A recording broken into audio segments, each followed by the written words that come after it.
Isang mapagpalang araw po sa ating lahat. Ako po si Charles at welcome po sa aking daily devotion. Atin pong itutuloy ang series na My Whole Family for Christ. Sa araw na ito, ating tatalakayin ang topic na husband and wife for Christ.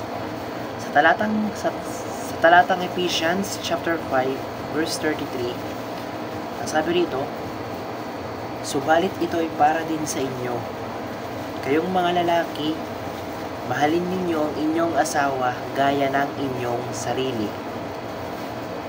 Mga babae, igalang ninyo ang inyong asawa. So, kumaga, sinasabi dito na, sabi dito, mga lalaki, mahalin ninyo ang inyong mga sarili. Mga lalaki, mahalin ninyo ang inyong mga asawa.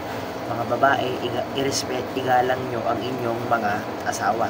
So, ayun, sa unang teaching, punta tayo. Ang sabi rito, the husband must love his wife as he loved himself and as Christ loved the church. So, unang sabi, malinaw ang sabi, ang lalaki daw ay dapat mahalin niya yung asawa niyang babae. Kung paano mo minamahal yung sarili mo, dapat mahalin mo, ganoon din yung pagmamahal na ibigay mo sa asawa mong babae, doon sa wife mo.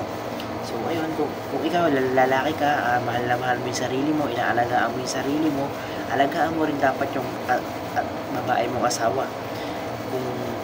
Kung ayaw mong saktan yung sarili mo, dapat huwag mo rin saktan yung babae mong asawa.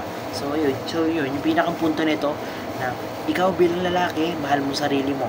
At kung paano mo minamahal yung sarili mo, dapat ganun mo din mahalin yung babae, yung asawa mo. So,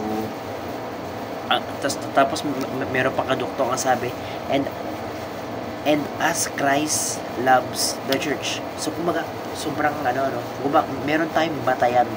Gawin nating batayan si Kristo. Kung paano minahal ni Kristo yung simbahan, dapat tayong mga lalaki, mahalin natin yung asawa natin. Katulad ng pagmamahal ni Kristo sa simbahan. Kasi iyon yung sabi, doon inihahambing ni Apostol Pablo na yun na kung ano yung pagmamahal ni Kristo sa simbahan, kayong mga lalaki, ganon din nyo mahalin yung mga asawa nyo. So ayun, punta tayo sa ikalawang teaching. Ang sabi, the wife must respect her husband and submit to him, just as the church submits to Christ. So ayun naman, ngayon naman, babae naman. Sabi dito, dapat kayong mga babae, dapat sundin nyo or igalang nyo, irespeto nyo yung asawa nyong lalaki. Bilang babae, isuko nyo, isubmit nyo, ibigay nyo yung sarili nyo doon sa asawa nyong lalaki. Respetuhin nyo siya, ganon. Ang sabi pa rito, just as the church submit to Christ. So yun, batayan ulit si Kristo, batayan ulit yung church. Ang sabi, kung paano nag-submit or kung paano nagpaubaya yung simbahan kay Kristo, dapat kayong mga babae, ganoon din kayo magpaubaya sa asawa niyong lalaki. Kung paano binigay ng simbahan yung sarili niya kay Kristo, dapat gano'n kayong mga babae, gano'n nyo rin ibigay yung sarili nyo para sa mga asawa nyong lalaki. Ayun, so sa ikatlong teaching, ang sabi, punta tayo, marriage must be our testimony of the present reality of kingdom. So yung kasal, yung sagradong kasal, maging yun daw yung maging patunay or papatotoo natin sa kingdom ni Jesus, na ipakita natin na kinasal kayo, na ipakita nyo na si Jesus ang naghahari doon sa relasyon nyo. Kumbaga, yun yung maging ebidensya na na sa inyong dalawa, sa dalawang kasal nyo, namumuhay ang Panginoong Jesucristo. Ayun, punta tayo sa application, sa unang application. Ang sabi rito, husband, be Jesus to your love. Malinaw na malinaw. Kayong mga lalaki, maging Jesus kayo sa asawa nyong babae. So, para sinasabi dito na kung paano magmahal si Kristo. Yun nga, kung paano magmahal si Kristo, dapat tayong mga lalaki, ganoon din natin mahalin yung mga asawa natin. Siyempre nga naman, siyempre ngayon, si Chris, sabihin na natin ngayon na maraming mga lalaki na nananakit ng asawa or inaabuso yung asawa. Tatanungin ko kayo na ganoon ba magmahal si Kristo? Di ba hindi? So, mali yun. Ang turo dito, mahalin, be the Jesus to your love. Kayo yung maging Yeso Kristo sa mga asawa niyong babae.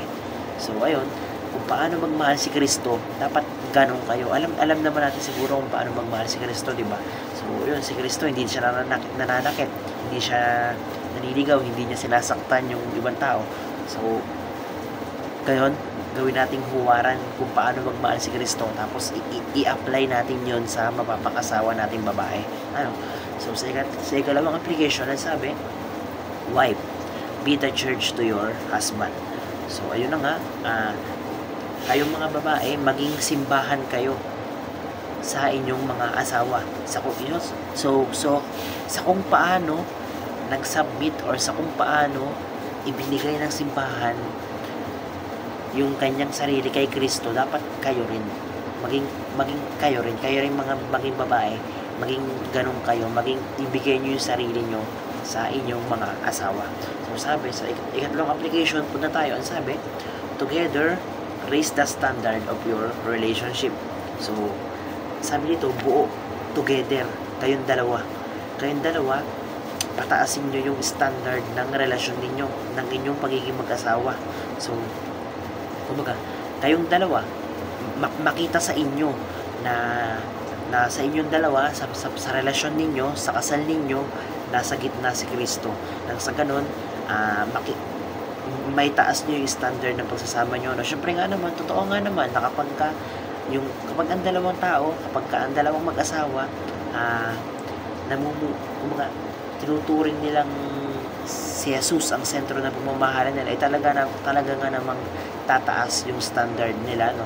Tataas yung standard ng relasyon nila.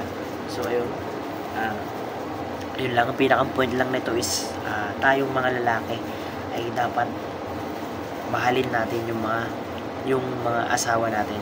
Tapos kayong mga babae, ibigay nyo yung sarili nyo or mag-submit or irespeto nyo yung asawa nyong lalaki.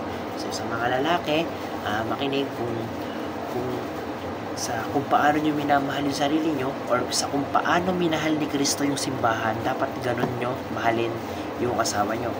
Ulitin ko ulit, kayong mga babae, kung paano pinagpaubaya ng simbahan yung sarili niya kay Kristo, dapat ganun din kayo sa lalaki nyong asawa. And yun, sa pamamagitan nun, makakabuo kayo ng